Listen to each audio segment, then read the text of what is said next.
అయితేనే గానీ ఈ అమ్మాయికి ఏమీ జరగల. కారణం ఏంటంటే పెళ్ళైన 2 గంటలకి పిడిసి వచ్చేసింది ఆ అబ్బాయికి.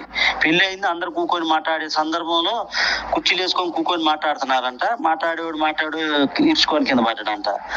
ఆ అబ్బాయికి ఆల్రెడీ పిడుసులు ఉన్నాయి. వీళ్ళు కట్నం ఏమి ఇయ్యలేరు. కట్నం అంటే ఒక 5 తులాలు బంగారం, 4 తులాలు బంగారం పెడతారు. ఇక ఆమెన పెళ్లి మరి శ్రీశైలంలోనూ ఎక్కడో మరి చేసుకొని వస్తారు అంతవరకే. ఇక అంతకంటే ఏమీ లేదు. అమ్మాయి చదువుకుంది, జాబ్ అయితే చేసిద్దంట.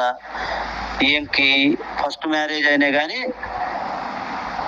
పెళ్ళి అయిన 2 గంటలకు పిడిసి రావటంలో వద్దనుకొని మానుకున్నారు. వీళ్ళు విడాకులు తీసుకున్నారు.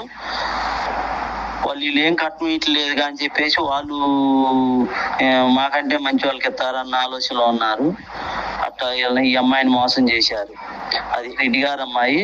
సెకండ్ మ్యాచ్ అయినా ఫస్ట్ మ్యాచ్ అయినా అబ్బాయి కొద్దిగా బాగుండేసి, అమ్మాయి రియల్ గా బాగుంది. నేను చూసా ఈ అమ్మాయిని.